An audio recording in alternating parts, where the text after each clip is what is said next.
지난 시간에는 그 스가랴 3장에 있는 넷째 환상을 함께 봤고요. 오늘은 4장에 있는 그 다섯 번째 그 이상 그 환상을 같이 생각하려고 합니다. 먼저 1절에 보시면 내게 말하던 천사가 다시 와서 나를 깨우니 마치 자는 사람이 잠에서 깨어난 것 같더라 합니다. 천사가 와서 이 사람 스가랴 선지자를 흔들어서 깨우죠. 정신이 번쩍 들게 만든 겁니다. 그러니까 정말 중요한 거 뭔가 보여주실 게 있는 겁니다. 그러니까 아주 집중해야겠죠. 그 보여주실 그게 뭔지 2절, 3절에 나오는데 우리 함께 2절을 먼저 읽으면 좋겠습니다. 2절 그가 내게 묻되 내가 무엇을 보느냐? 내가 대답하되 내가 보니 순금 등잔대가 있는데 그 위에는 기름 그릇이 있고 또 그 기름 그릇 위에 7 등잔이 있으며 그 기름 그릇 위에 있는 등잔을 위에 7 관이 있고 순금으로 된 등잔대입니다. 등대입니다. 이 등잔대는 원래 그 성막, 그 성전, 성소 안에 있는 거지 않습니까? 여러분 아마 그 그림을 한 번씩 다 보신 적이 있을 겁니다. 근데 이 환상에서 이 스가랴 선지자가 보는 이 등잔대는 좀 굉장히 특이합니다. 그 그림 혹시 준비됐습니까? 예. 이 등잔대 위에 일단 기름 그릇이 있지 않습니까? 원래는 이제 밑에 부분만 있는데 이 위에가 좀 특이합니다. 그죠? 기름 그릇이 있는 게 좀 특별하고요. 이 기름 그릇에 그 감람유 그 기름이 가득 담겨 있다가 그러니까 이게 약간 버퍼 같은 그런 역할을 하는 것 같습니다. 위에 이 그릇이 이게 그 7 그 등잔으로 이렇게 흘러 들어가는 주입되는 그런 구조인 것 같습니다. 원래 그 성막과 성소 안에 있던 그 일반 등잔대 거기는 그 이런 그릇이 없었거든요. 그래서 제사장이 이 사람이 수시로 와서 기름을 이렇게 리필을 해야 했습니다. 등불이 꺼지면 안 된다 하시지 않습니까? 이 등대라는 게 이 성전에서 굉장히 중요한 부분을 차지하는데 이 성전이 지금 전혀 없는 이 스가랴 시대, 그러니까 이 기반만 딱 놓인 이 시대에 이런 현실 가운데 하나님께서 이 등잔대 이거를 말하자면 축소판 성전으로 딱 이렇게 보여주시면서 그 이제 완성된 성전을 지금 생각하게 만드시는 것 같습니다. 그러니까 이 등잔대가 성전 전체를 이렇게 가리킨다 이렇게 생각하시면 좋겠습니다. 특히 하나님께서 함께 하신다 이런 걸 이제 그런 의미가 담겨 있고요. 어쨌든 이 원래 그 등잔대 그거보다 이 환상에 나온 이 등잔대는 그 좀 많이 업그레이드가 된 것 같습니다. 근데 그게 전부가 아니죠. 그 또 특이한 점이 3절에 나오는데 우리 이어서 3절도 같이 읽어보겠습니다. 3절 그 등잔대 곁에 2 감람나무가 있는데 하나는 그 기름 그릇 오른쪽에 있고 하나는 그 왼쪽에 있나이다 하고 그림에 보시는 그대로죠. 그 왼쪽 오른쪽에 이 감람나무가 있습니다. 이 등잔대 등불은 원래 감람유, 그러니까 올리브 오일이라고 하죠. 그 감람유로 피워야 하는 건데 이 등잔대 양쪽에 이 감람나무가 이렇게 딱 하나씩 서 있습니다. 그리고 이게 사실 이 나무가 이 등잔대로 아예 연결이 되어 있는데 12절을 먼저 좀 제가 보겠습니다. 4장 12절을 제가 읽습니다. 다시 그에게 물어 이르되 금 기름을 흘리는 2 금관 옆에 있는 이 감람나무 2 가지는 무슨 뜻이니까 하니 여러분 그 올리브 오일 그 식용으로도 많이 쓰는데 그것도 보시면 거의 금색이지 않습니까? 그래서 여기 금기름이라고 그렇게 좀 표현이 되어 있고요. 아무튼 이 2 감람나무에서 가지가 이렇게 하나씩 나와가지고 좀 신비한 가지인 것 같아요. 이게 각각 그 금으로 되어 있는 이 금관, 이 관에 이 파이프 같은 거요. 거기 딱 연결이 되어 있고요. 이 금 파이프에서 감람유가 이렇게 똑똑 떨어져서 이 기름 그릇 위에 이렇게 담기는 겁니다. 제가 볼 때 이 저렇게 부어지는 건 아닐 것 같아요. 좀 똑똑 떨어질 것 같습니다. 예. 여러분, 이런 시스템을 갖다가 뭐라고 합니까? 이 시스템이요. 이런 거 무한 리필이라고 하지 않습니까? 그 레이저 프린터 말고 그 잉크젯 프린터 보면 무한 리필 옆에다 이렇게 장착할 수 있는 거 여러분 보신 적 있으십니까? 옆에다 이렇게 달아가지고 4가지 색깔 달아가지고 그 잉크를 이렇게 공급합니다. 그 정품 잉크 그 카트리지 원체 비싸니까 그렇게 좀 합니다. 근데 이 등잔대 시스템은 이 무한 리필 프린터보다 훨씬 더 좋은 것 같습니다. 훨씬 더 일단 편합니다. 왜냐하면 그 무한 리필 프린터는 그래도 몇 달에 한 번씩 이렇게 잉크를 이렇게 주입을 해줘야 되는데 큰 통에다가 이 감람나무는 그럴 필요도 없지 않습니까? 이 세팅이 아주 제대로 잘 되어 있습니다. 자동입니다. 보시다시피 지금 유지 보수할 것이 하나도 없습니다. 그렇죠? 그냥 가만히 두면 알아서 돌아가게 되어 있습니다. 정말로 이게 무한 리필입니다. 저는 이 스가랴 선지자가 본 이 환상의 이 등잔대를 2가지로 정리하고 싶습니다. 첫째는 사람이 필요 없다 하는 겁니다. 사람이 필요 없다. 여기 사람 보이십니까? 사람 없지 않습니까? 원래 리필하는 그 일은 제사장, 그러니까 원래는 사람이 해야 하는 일이지 않습니까? 우리 레위기 24장을 잠깐 좀 보면 좋겠습니다. 레위기 24장 1절부터입니다.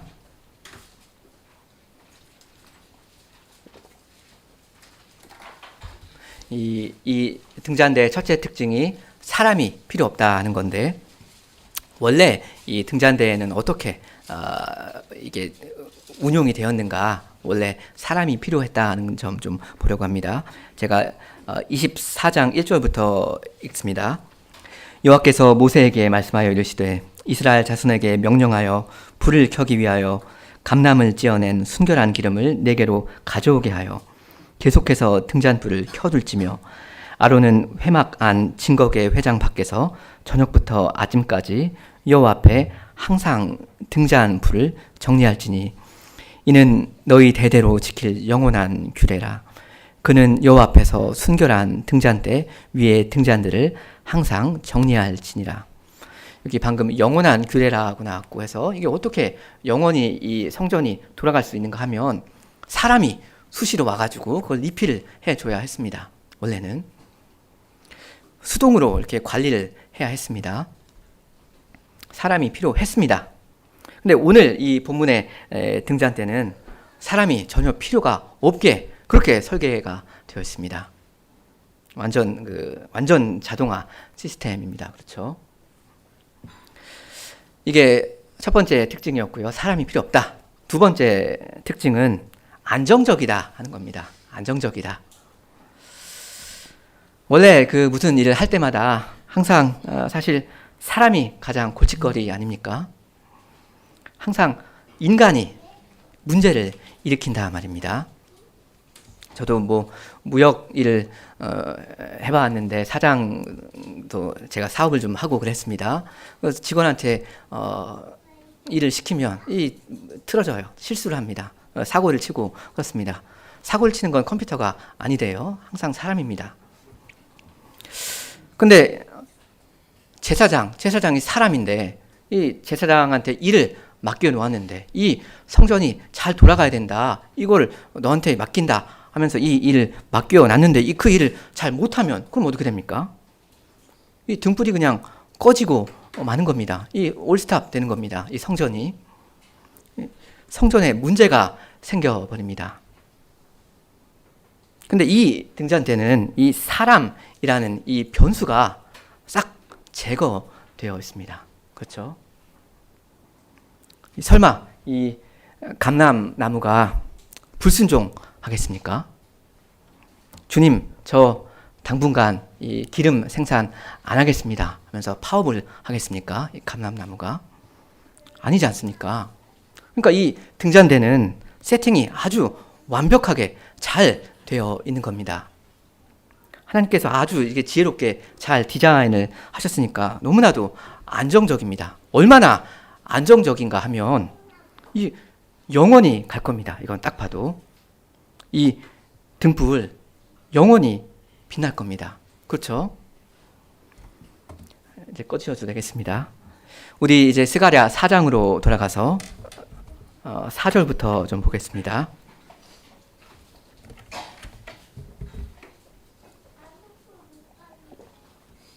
4장 4절부터 읽습니다. 내게 말하는 천사에게 물어 이르되 내 주여 이것들이 무엇이니까 하니 내게 말하는 천사가 대답하여 이르되 내가 이것들이 무엇인지 알지 못하느냐 하므로 내가 대답하되 내 주여 내가 알지 못하나이다 하니. 이것들이 뭔지 지금 스가랴 선지자가 모른다는 거, 이게 좀 강조되어 있죠. 그죠?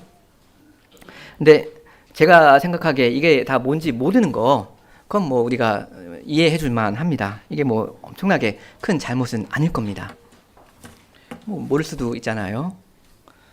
근데 그 다음 6절이 좀 유명한 구절인데 이 6절 말씀이 오늘 본문의 핵심이라고 할 수도 있을 것 같습니다. 우리 함께 6절 읽어보겠습니다. 6절. 그가 내게 대답하여 이르되 여호와께서 스룹바벨에게 하신 말씀이 이러하니라. 만군의 여호와께서 말씀하시되 이는 힘으로 되지 아니하며 능력으로 되지 아니하고 오직 나의 영으로 되느니라. 이게 스룹바벨한테 주시는 그 중요한 말씀입니다.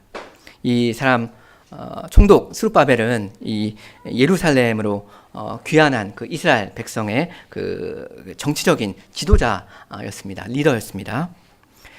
이 스룹바벨은 다윗의 후손이었지 않습니까? 다윗의 후손이니까 이 사람한테 주어진 중대한 그 사명이 무엇이었습니까? 성전을 재건하는 일이었습니다. 왜냐하면 이 성전은 원래 다윗의 자손이 짓는 거거든요. 그러니까 이 6절 말씀은 1차적으로 성전 재건에 대한 말씀입니다. 포인트는 성전 재건, 그건 사람의 힘, 사람의 능력으로 될 수 있는 게 전혀 아니다.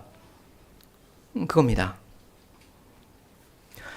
여러분 솔직히 우리가 사람의 힘으로 교회 한번 해보겠다 이런 생각하기가 얼마나 쉽습니까? 그냥 자연스럽게 그런 생각이 들지 않습니까? 보이는 게 사람밖에 없으니까요. 원래는 그게 아니라는 거 우리가 뭐 너무나도 교리적으로 잘 알고 있지만 사실은 우리 마음이 수시로 인간적인 것을 의지한단 말입니다. 근데 그건 이 스가랴 시대 이스라엘 백성도 마찬가지였습니다. 그 학계에서 기억나시죠? 그 성전 재건 그거 좀 해보려고 했다가 이 상황이 여의치 않으니까 그냥 손 놓아버렸습니다. 이게 결국 무슨 이야기입니까? 해보려고 했다가 안 되니까 그만두는 거. 인력이나 물자나 어떤 재정 능력, 여건 뭐 이런 게 좀 받쳐주면 좀 해보겠다. 아니면 못한다, 안 한다. 이런 자세 아닙니까? 사람의 힘을 의지한 겁니다. 주께서 힘 주시면 하신다, 무조건 한다. 이게 아니라 이러한 보이는 여건, 이게 될 것 같으면 하고 아니면 안 한다. 이거였습니다. 지금 스룹바벨이 이 성전 재건을 시작한 지 한 2달이 지금 지난 그런 시점인데요. 여전히 사람의 힘을 의지하려는 그런 마음이 좀 있었던 것 같습니다. 그래서 주님께서 지금 6절에서 교훈을 다시 한번 해주시는 겁니다. 이거 힘으로 되지 않는다. 이거 능력으로 되지 않는다. 이건 오직 나의 영, 성령으로만 된다. 이렇게 말씀해 주십니다. 그 사람의 힘과 그 성령의 능력, 이건 극과 극이죠. 이 피조물과 창조주의 차이입니다. 근데 이 성전 재건이라는 거, 이게 사람의 힘과 능력으로 절대 될 수 있는 일이 아니라는 거, 그걸 보여주는 게 뭡니까? 이 등잔대 환상 아닙니까? 이 그림에서 아까 사람 있었습니까? 사람이 완전히 빠져 있었지 않습니까? 완전히 자동화된 시스템이었고, 그래서 아주 안정적이다. 이러면 이거 뭐 영원히 돌아갈 수 있겠다. 그랬습니다. 그리고 이 그림에서 이 기름이라는 거 사실 다름 아닌 성신을 상징하거든요. 이 기름은 성신입니다. 예를 들면 그 사무엘상 16장 13절에 보면 사무엘이 기름을 그 다윗한테 이렇게 붓는 장면이 나오는데, 그 다음 곧장 이어서 하는 말씀이 뭐냐면, 바로 다음에 나오는 말이 이 다윗이 여호와 영 성령에 크게 감동되었다, 그런 말이 나오거든요.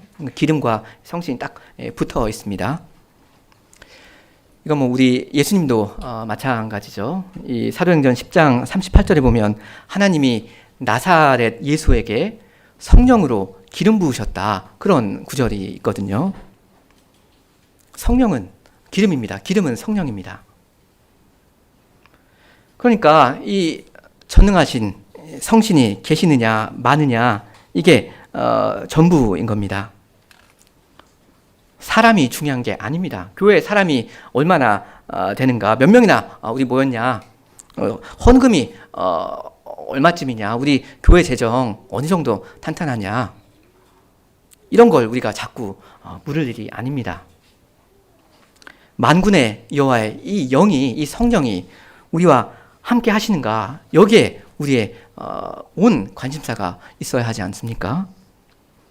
그러면서 이 성신만, 그분만을 의지해야 됩니다. 이 성신이 전부입니다. 이분이 함께 하시면, 여러분과 함께 하시면 여러분 교회 되겠습니다. 교회입니다. 하지만 그분이 함께하지 않으시면 아무것도 안 됩니다. 죽도 밥도 안 될 겁니다. 그 다음에 7절에 큰 산아 내가 무엇이냐, 내가 스룹바벨 앞에서 평지가 될 것이다 하시는데, 여기서 큰 산이라는 말은 좀 비유적인 것 같은데, 이 성전 재건 이 작업을, 이 사명을 가로막는 온갖 그 현실적인 장애물들을 총체적으로 상징하는 그런 것 같습니다. 이 이스라엘 백성이 굉장히 열악한 여건에서 지금 이 성전을 다시 지으려고 하고 있잖아요. 근데 지금 뚫고 지나가야 하는 장애물들이 얼마나 많겠습니까? 태산같이 많을 겁니다.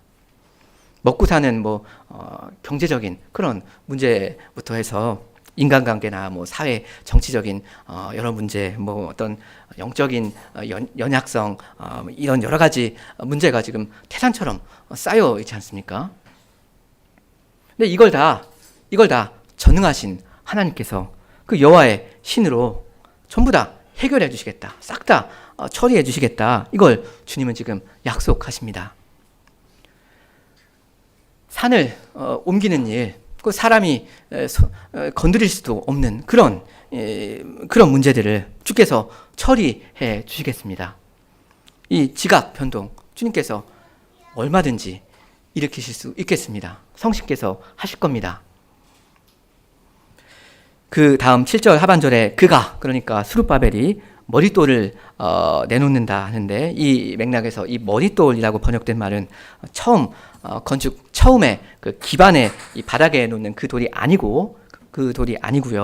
정반대로 건축을 전부 다 마무리하면서 제일 끝에 마지막에 이렇게 놓는 그 돌을 말하는 겁니다.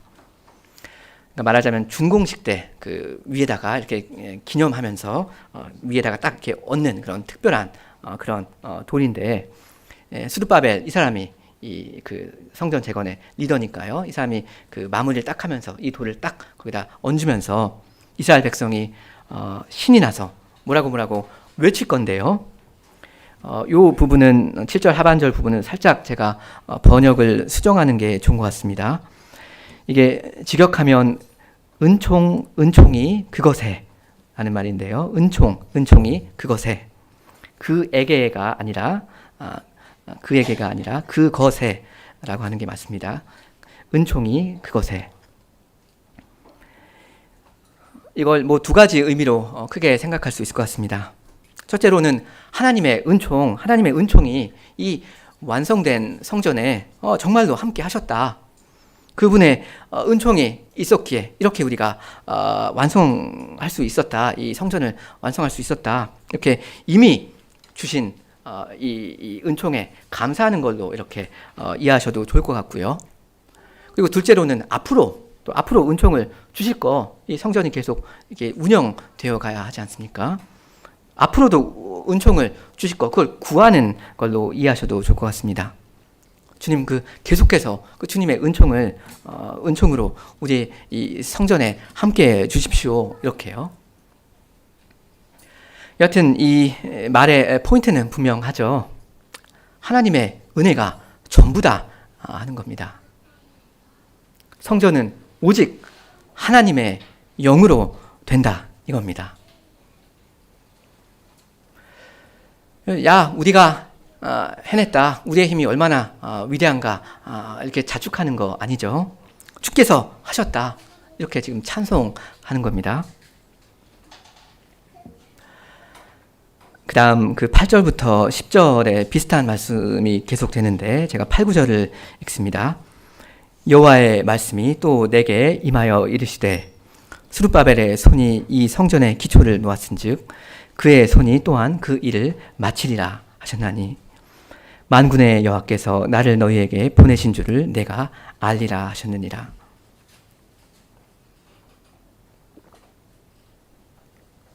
이 성전의 기초, 이 기반을 놓은 일이요. 이게 에스라 3장에 기록되어 있죠. 지금부터 한 15년 전 이야기입니다. 이때 이 백성 어떠했습니까?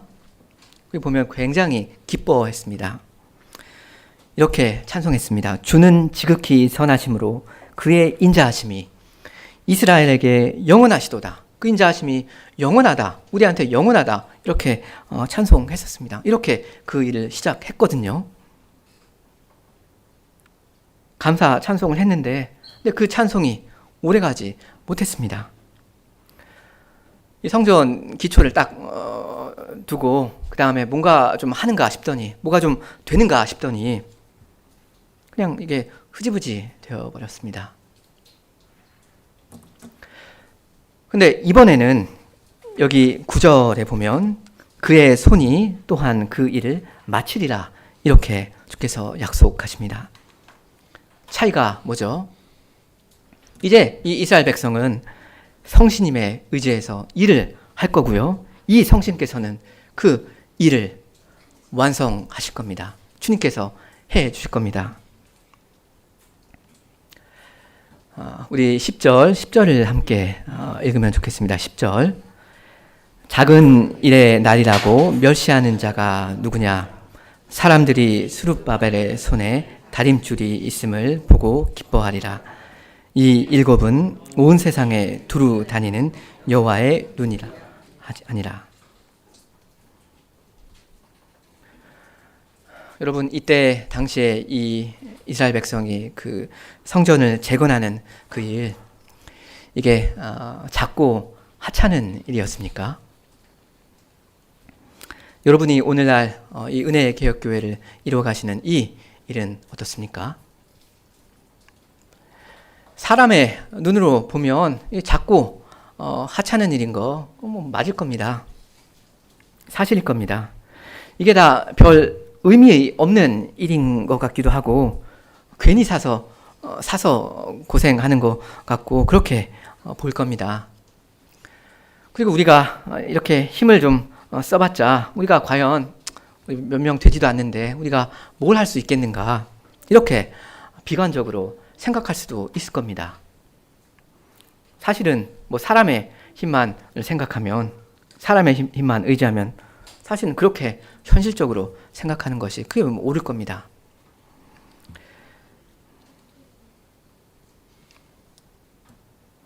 어설프게 우리가 우리의 사람의 힘으로 우리의 지혜로 뭘 어떻게 해보려고 교회 한번 해보려고 이렇게 해본다 하면 아무것도 안 될 겁니다. 어차피 안 됩니다. 그리스도의 교회는 못 세웁니다. 근데 그리스도의 성령을 의지하면 그럼 얘기가 달라지죠.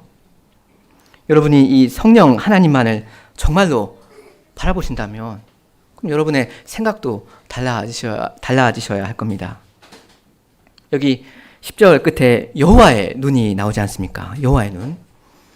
사람의 눈 대신에 여호와의 눈으로 여러분의 지금 현실과 여러분의 앞날을 보셔야 할 겁니다. 주께서 지금 보시는 그것을 여러분도 똑같이 보셔야 할 겁니다. 여호와의 눈이 온 세상을 두루 다니시면서 만사를 보시지 않습니까? 그분의 교회를 돌보시고 모든 것을 이 교회의 유익을 위해서 처리하시지 않습니까? 주님의 섭리 아닙니까? 그러니까 여러분도 하나님의 눈으로 여러분의 이 지금과 여러분의 나중을 보고 해석할 줄을 아셔야 하겠습니다.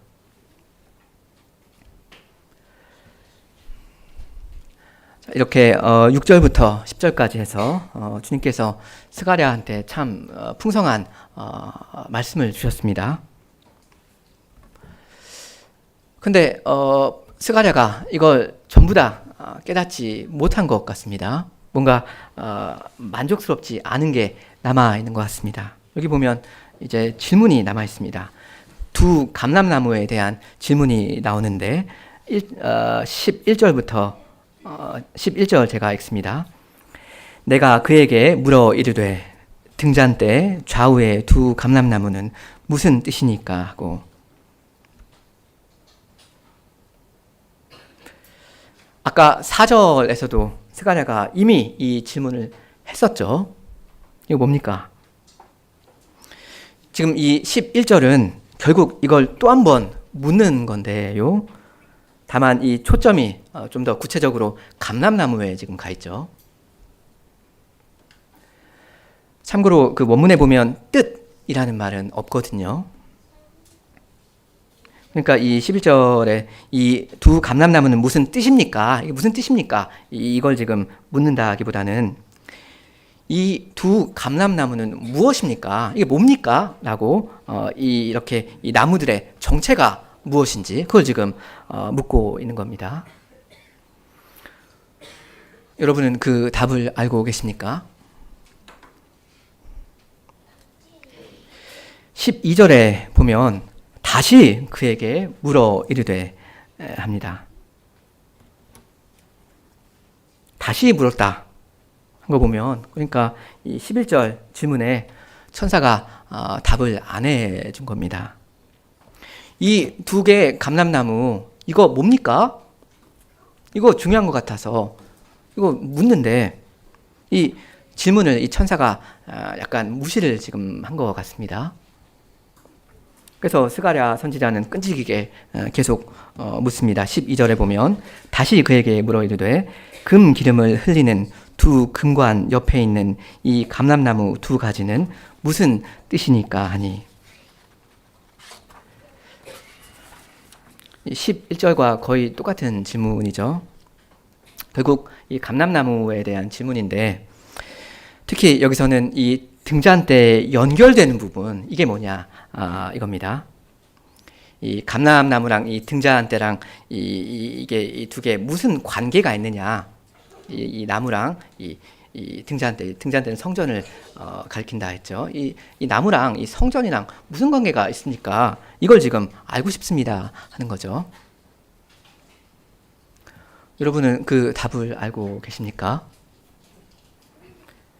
13절을 보면 당연히 알고 계셔야 하는 겁니다. 13절 그가 내게 대답하여 이르되 내가 이것이 무엇인지 알지 못하느냐 하는지라. 내가 대답하되 내 주여 알지 못하나이다 하니. 어디서 많이 들어본 말이죠. 5절 내용과 사실상 똑같습니다. 아까도 몰랐는데 지금도 모릅니다. 한 번 모르는 건 용서가 된다고 했죠. 두 번 모르는 건 용서가 됩니까? 지금 이 천사는 이 스가랴 선지자를 살짝 책망하고 있습니다. 그렇죠? 아니 내가 6절부터 10절까지 해서 이렇게 친절하게 다 설명해 줬는데 이거 모르냐? 이것도 모르냐? 아직도 모르냐? 하는 겁니다. 이거 엄청나게 중요하고 그리고 사실 굉장히 간단한 건데 당연한 건데 어떻게 이걸 모를 수가 있느냐 하는 겁니다. 하면서 이 질문에 대한 답이 무엇인가, 이게 이 본문의 좀 이 핵심이 되는 거죠. 이 서스펜스가 지금 되는 겁니다. 제가 아까 처음에 여러분한테 이 6절 말씀이 오늘 본문의 핵심이라고 말씀드렸는데요. 오직 나의 신으로 된다. 사람의 힘이 아니라 나의 신으로 된다. 이거 본문의 핵심이라고 했습니다. 근데 이 6절 말고도 이 14절도 못지않게 중요한 말씀입니다. 그러니까 이 6절과 이 14절을 짝꿍으로 중요한 말씀으로 보셔야 하는데, 우리 14절을 함께 읽겠습니다. 14절. 이르되 이는 기름 부음 받은 자 둘이니 온 세상의 주 앞에 서 있는 자니라 하더라. 이 두 감람나무가 상징하는 이 두 사람의 정체가 누구인가? 사실 성경 학자들 간에 논쟁이 좀 있거든요. 어떤 사람들은 이거는 대제사장 여호수아랑 스룹바벨이다, 이렇게 보는 학자들도 있고요. 또 어떤 학자들은 아니다, 이건 학계 선지자랑 스가랴 선지자다, 뭐 이렇게 해석하는 분들도 있습니다. 어느 쪽이 맞는지 전 잘 모르겠는데요. 제가 생각하기에 다만 진짜 중요한 건, 제가 오늘 특별히 강조하고 싶은 건 이 두 나무가 사람이다 하는 사실입니다. 이 두 나무는 인간입니다. 알고 보니까. 제가 아까 처음에 드렸던 설명 여러분 기억나시죠? 이 등잔대 플러스 이 감람나무 이 시스템이 이 자동 완전 자동이라고 했습니다. 무한 리필이라고 했습니다. 이 사람이라는 변수가 싹 이렇게 제거되었으니까 얼마나 좋은가, 참 안정적이다 했습니다. 이 정도 되면 이 나무는 순종적이니까 알아서 돌아갈 거다, 영원히 이 성전은 운영될 거다, 이렇게 아까는 그렇게 말씀드렸죠. 근데 웬걸 알고 보니까 이 두 나무는 사람이었습니다. 이건 지금 이 성전이 어떻게 운영되는가, 어떻게 돌아갈 것인가, 이걸 지금 하나님께서 계시해 주는 건데, 하나님께서 이 애초에 이 디자인하신 이 시스템 안에는 그 골칫거리 되는 사람이 들어가 있다 하는 겁니다. 이렇게 죄 많고 문제 많은 이렇게 연약한 인간을 하나님은 자신의 구상에 포함시키셨습니다. 우리가 생각하기에는 우리 같은 존재는 차라리 안 쓰시는 게 주님께 편할 겁니다.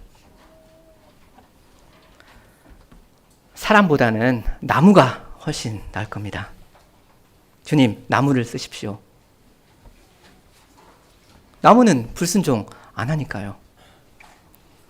그러니까 무한 리필이 가능해지지 않습니까? 이 성전이 돌아갈 것 아닙니까? 이 무한 순종하니까 너무나도 잘 돌아갈 것 아닙니까? 그러나 우리 하나님은 굳이 사람 쓰시기를 기뻐하십니다. 우리를 구경꾼으로 세워두는 그걸 주님은 전혀 원치 않으십니다. 사실 실제로 이 성전을 재건하는 일, 그거 다 사람이 하는 일 아닙니까? 사람이 다 손으로, 말하자면 수동으로 해야 하는 일 아닙니까? 그렇게 했잖아요, 실제로.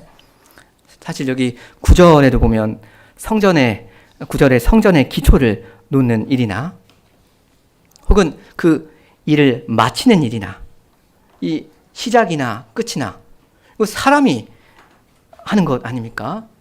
스룹바벨의 손으로 하는 건 아닙니까? 이거 수동입니다. 수동. 하나님의 백성이 그 땀 뻘뻘 흘리면서 이렇게 작업하면서 그렇게 만들어가는 거, 그 성전 아닙니까? 이 성전이 스스로 알아서 이렇게 올라가는 거 아니라고 했습니다. 자동이 아니라 수동입니다. 사람이 일일이 처음부터 끝까지 모든 일을 다 해야 됩니다. 무엇 하나라도 하늘에서 뚝 떨어지는 거 없습니다. 사람이 그 일을 할 수 있는데 그럼 어떤 사람이 그 일을 할 수 있습니까? 힘세고 돈 많은 사람이 할 수 있습니까? 사람이 많이 모이면, 힘을 모으면 할 수 있습니까? 그건 아니죠. 아까 6절이 중요하다고 했습니다. 이는 힘으로 되지 아니하며 능력으로 되지 아니하고 오직 만군의 여호와의 영으로 된다. 성신으로 된다. 이걸 믿는 사람이, 그런 사람이 이 일을 할 수 있습니다. 다시 말하면 이 14절 말씀대로 기름 부음을 받은 사람, 다시 말하면 성신에 충만한 그런 사람들만 그리스도의 교회를 건설해 갈 수가 있습니다. 기름은 성신이라고 했지 않습니까? 기름 부음을 받은 사람만 성전을 지어갈 수가 있겠습니다. 그러니까 이 11절에 나오는 질문, 등잔대 좌우에 있는 이 두 감람나무 무엇입니까? 이 질문에 여러분은 각각 답을 하셔야 하겠습니다. 여러분의 매일의 생활로 답을 하셔야 됩니다. 여러분 뭐라고 답을 하시겠습니까?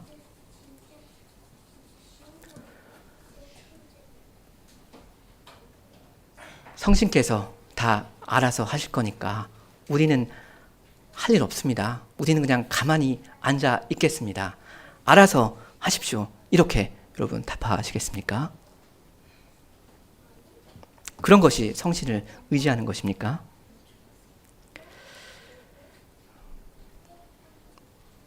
그 감람나무, 그건 우리들이다. 이 성신의 기름 부음을 받은 사람들, 이건 우리들 이야기다. 온 세상에 주를 모셔 섬기는 자들, 그건 우리들이다. 이렇게 여러분 답을 하셔야 하겠습니다. 말로만이 아니라 여러분의 매일의 생활로 그렇게 답을 하셔야 하겠습니다. 이게 오늘 본문의 중요한 질문이고 여러분이 그 질문에 답을 내놓으셔야 합니다.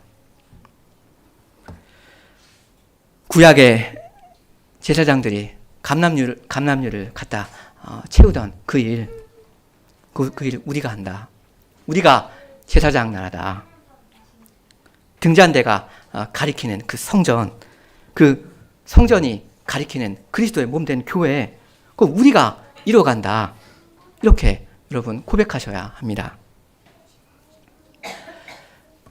다시 말하면 이 6절 말씀과 이 14절 말씀의 이 균형을 여러분의 생활에서 찾으셔야 한다 이겁니다. 둘 다 취하셔야 합니다. 6절과 14절 결국 뭡니까? 100% 성신이고 100% 사람입니다. 100% 하나님이 하시는 일이고 전부 다 100% 여러분이 하시는 일입니다.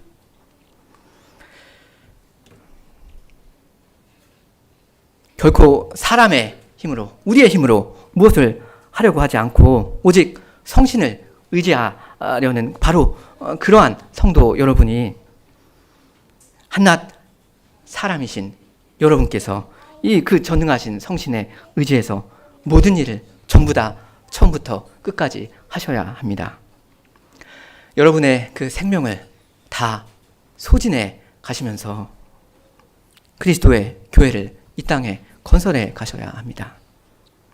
받은 그 성신의 그 능력 여러분 생활 가운데서 발휘하셔야 합니다. 이것이 하나님의 뜻입니다. 나무를 쓰지 않으시고 사람을 쓰신다는 거, 우리를 쓰신다는 거, 그래서 하나님의 그 큰 경영을 이루어 가신다는 거, 이게 하나님의 뜻입니다. 나무로 된 건물을 지어가시는 게 아니라 산 돌이신 그리스도의 이 백성을 산 돌로 쓰셔서, 우리를 그 벽돌로 쓰셔서 신령한 집, 성전, 교회를 세워가신다는 거, 이게 하나님의 뜻입니다. 사람을 쓰시니까, 우리 같은 죄인들을 쓰시니까, 그러니까 사람은 부족하니까 하나님의 이 경영이 이루어지지 않겠습니까? 그렇지 않습니다. 여러분이 오직 성신을 의지하여 무엇이든지 하시면 하나님의 하시는 일은 실패할 일이 없겠습니다. 이 교회는 무너지지 않을 겁니다. 이 세상에 온갖 풍파가 아무리 불어닥쳐도 이 등불은 꺼지지 않을 겁니다. 하나님 나라는 영원합니다. 하나님께서 시작하신 그 일, 하나님께서 완성하실 겁니다. 어떻게 완성하십니까? 여러분을 통해서 하실 것입니다. 이 약속을 여러분 믿으십시오. 오직 성신을 의지하시기 바랍니다. 원래 성신이 하시는 일이 완성하시는 일이거든요. 성부께서 계획하신 일, 성자께서 성취하신 그 일을 완성하는 그 일, 성신께서 하시는 일이거든요. 하나님의 말씀을 여러분 믿으시고 그 그리스도의 성신을 의지하는 사람들답게 일을 하시기 바랍니다. 주님의 교회를 위해서 여러분의 그 손으로, 그 두 손으로 하실 수 있는 그 일들을 무엇이라도 열심을 다해서 하시기 바랍니다. 주님께서 여러분에게 복을 주실 겁니다. 주님께서 여러분을 완성되는 그 자리로 인도해 가실 겁니다. 우리 함께 기도하시겠습니다.